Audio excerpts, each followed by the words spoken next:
ماشاءاللہ جی، بہت ہی زبردست اور انٹرسٹڈ ویڈیو، خوبصورت ویڈیو ہے، بہت ہی زبردست کمال کی ویڈیو ہونے والی ہے۔ آپ جڑے رہیں اس چینل کے ساتھ اور ویڈیو کو لاسٹ تک دیکھیں، اسکپ مت کریں، اور میرے نئے آنے والے بھائی چینل کو سبسکرائب ضرور کریں اور ویڈیو کو لائک کریں۔ انشاءاللہ اس ویڈیو میں آپ کے علم و عمل میں فائدہ ہوگا۔ جی ہاں، میرا سوال یہ ہے کہ اللہ ایک ہے، اس میں کسی کا جھگڑا نہیں ہے، اس کی عبادت کرنی چاہیے، اس میں کسی کا جھگڑا نہیں ہے۔ جھگڑا ہے لائف سٹائل کا، جھگڑا ہے کلچر کا، سنسکرتی کا، اور ہر مذہب اپنی سنسکرتی کو اللہ سے جوڑتا ہے کہ اللہ یہ کہہ رہا ہے۔ کیا اللہ ٹائم ٹائم پر نئی نئی باتیں کہتا ہے، یا پرانے ٹائم میں جو کچھ کہہ دیا گیا ہے وہی سچ ہے، یا آگے فیوچر میں کچھ اور نئی باتیں بھی کہے گا؟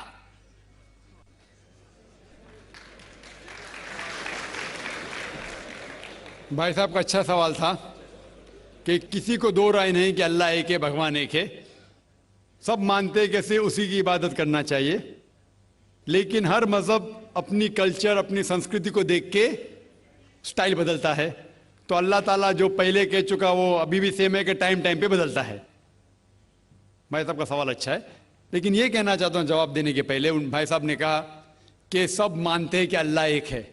یہ میں نہیں مانتا ہوں کہ سب مانتے، میں نہیں مانتا ہوں کہ سب مانتے۔ یہ میرا فیلڈ ہے، یہ میرا فن ہے، غیر مسلم سے بات کرنا۔ میں یہ نہیں مانتا ہوں کہ ہر غیر مسلم مانتے اللہ ایک ہے، کہ بھگوان ایک ہے۔ کئی لوگ بھگوان میں مانتے ہی نہیں، ناستک کہتے ہیں، اور جو لوگ کہتے بھگوان میں مانتے ہیں، ہر کوئی ایک میں نہیں مانتا۔ کتنے لوگ 3 میں مانتے، کتنے لوگ 100 میں مانتے، کتنے لوگ سب کچھ بھگوان مانتے ہیں۔ تو پہلے آپ کے جو سوال کا جو پہلا تھا، ہر انسان مانتا ہے بھگوان ایک ہے، اس سے میں متفق نہیں ہوں۔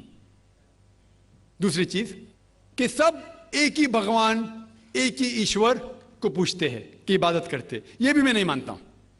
یہ بات ہے کہ اکثر لوگ مانتے ہیں کہ بھگوان ایک ہے، یہاں تک کہ تو صحیح ہے، اکثر، سب نے اکثر، لیکن ایک ہی بھگوان کو پوجتے یہ بالکل غلط ہے۔ سب لوگ ایک بھگوان کو نہیں پوجتے۔ مثال کے طور پہ اکثر قرآن کی آیت ہے، قرآن کی آیت ہے کہ جو لوگ کہتے ہیں کہ ایک بھگوان کو مانتے ہیں لیکن اور کو بھی پوجتے ہیں، اسے کہتے ہیں شرک۔ آپ پوچھیں گے عام انسان بھگوان ایک ہے، مالک ایک ہے بولیں گے، لیکن جا رہے پوج رہے، بدھ کو پوج رہے، کبھی اس کو پوچھتے کبھی اس کو پوچھتے۔ تو یہ آپ اگر دھرم کی کتاب پڑھیں گے، بائبل پڑھو، وید پڑھو، یہ سب اس کی ممانعت ہے، یہ حرام ہے کہ کسی اور کو پوجنا۔ اس کے باوجود دھرم کے ماننے والے اکثر دوسری چیز کو پوجتے ہیں جو بالکل غلط ہے۔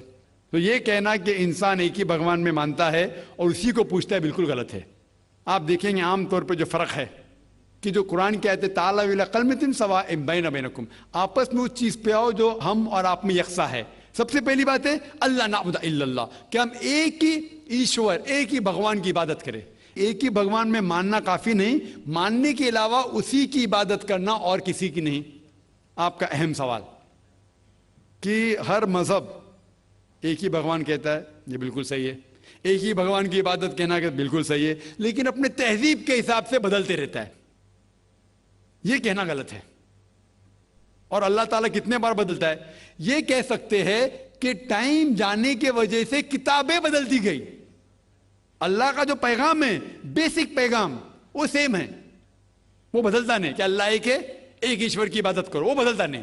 اس کے کچھ چیزیں، اوپری چیزیں شاید بدلے، مثال کے طور پہ کس طریقے سے عبادت کرنا، ہم جس طریقے سے صلاح پڑھتے ہیں وہ 1400 سال پہلے محمد صلی اللہ علیہ وسلم پیغمبر کے ذریعے نازل ہوا، لیکن جو مین ہے کہ ایک ہی ایشور ہے، ایک ہی ایشور کی عبادت کرنا چاہے، وہ کبھی بھی نہیں بدلے گا۔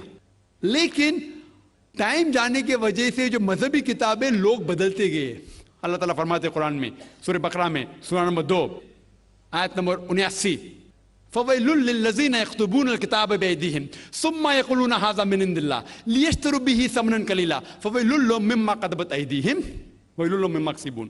اس کی معنی ہے کہ لعنت ہے وہ لوگ پہ جو لوگ کتاب اپنے ہاتھ سے لکھتے ہیں اور کہتے ہیں اللہ کی طرف سے ہے۔